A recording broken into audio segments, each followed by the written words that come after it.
जन अधिकार पार्टी का कांग्रेस में विलय हो गया। जाप के राष्ट्रीय अध्यक्ष पूर्व सांसद पप्पू यादव ने कांग्रेस में जाप के विलय होने के बाद संबोधित करते हुए उन्होंने विश्वास दिलाया कि आज से आजीवन कांग्रेस के साथ रहूंगा।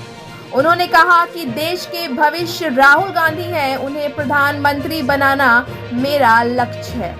उन्होंने आगे कहा कि कांग्रेस ही एक ऐसी पार्टी है जो भाजपा का जवाब दे रही है। जिस तरह से भाजपा देश को तोड़ने की कोशिश कर रहा है, उसको रोकने के लिए कांग्रेस जी जान लगाई हुई है। उन्होंने आगे कहा कि युवाओं, किसानों, महिलाओं, वंचित समाज को न्याय दिलाना मेरा संकल्प है। देश को बांटने का मंसूबा रखने वाली एनडीए को पटकनी देने के लिए, इंडिया की शक्ति को मजबूत करने के लिए पूरा देश लगा हुआ है। नरेंद्र मोदी एक नकारात्मक शक्ति का मुखौटा है। वह शक्ति जिसने हिंदुस्तान की संस्थाओं को गुलाम बना दिया है, वह शक्ति जो भारत के किसानों, मजदूरों, युवाओं, महिलाओं, गरीबों और छोटे उद्योगों को निचोड़कर सब कुछ अपने चंद अरबपति मित्रों पर लुटा देना चाहती है। वही शक्ति जो देश में आज भ्रष्टाचार की मोनोपोली बनी हुई है। अब इस शक्ति को करारा जवाब देने का वक्त आ गया है और यह आपकी और हमारी और सभी देशवासियों की जिम्मेदारी है। उन्होंने कहा कि मोहब्बत के इस देश में एक बार फिर नफरत हारेगी और इंडिया जीतेगी। ब्यूरो रिपोर्ट, बिहार दर्शन। पूरी परिवार कांग्रेस विचारधारा के साथ रहे।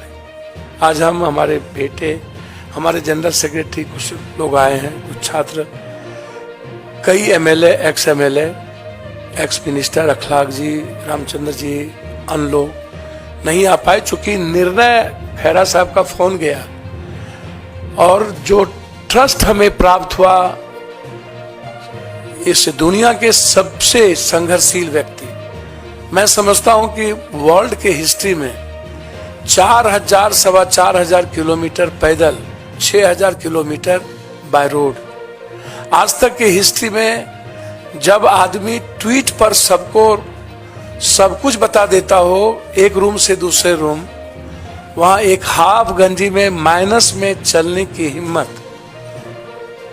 और एक दुनिया के सबसे बड़े तानाशाह के खिलाफ आवाज और लड़ने की हिम्मत जो जिस व्यक्ति में वो आदरणीय राहुल गांधी जी, उनका ट्रस्ट और एक हमारी जो सबसे ज्यादा जिसको मैं लाइक करता हूं, आदरणीय प्रियंका जी, जो उसकी डायनामिक और डैशिंग आवाज है, सोच है और एक लक्ष्य है, उनका ग्रेसिंग, उनका ब्लेसिंग और उनका ट्रस्ट मेरे लिए कांग्रेस में काफी है।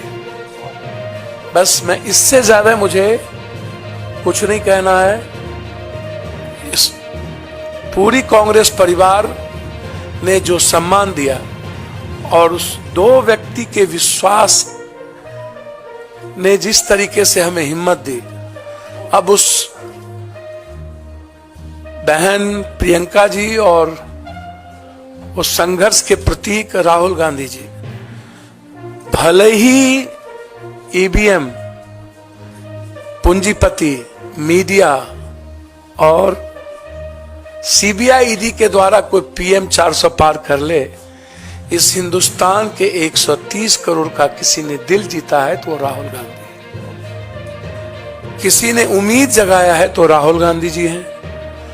और उसके बाद जो उनकी लड़ाई ओबीसी को लेकर के है, दलितों को लेकर के है, जो कमिटमेंट सामाजिक न्याय को लेकर है, पूरी हिंदी पट्टी, बिहार, यूपी, बंगाल, झारखंड, मैं एक बहुत साधारण गिलहरी की तरह एक उस लड़ाई का भागीदार बनना चाहता था। हमेशा हमें लगता था कि इस देश को सेव करने के लिए, इस डेमोक्रेसी को, लोकतंत्र को और संविधान की रक्षा के लिए साथ साथ 130 करोड़, जहां किसान, व्यापारी, युवा और महिलाएं सब परेशान है, राहुल गांधी जी के नेतृत्व के अलावा दूसरा रास्ता नहीं था। इसीलिए आज जन अधिकार पार्टी, जो एक मजबूत पार्टी बिहार में कही जाती रही है, संघर्ष में सबसे ऊपर, सेवा में सबसे ऊपर, भले ही मेरी सत्ता में भागीदारी नहीं थी, लेकिन मेरी उपस्थिति देश में मजबूती के साथ थी।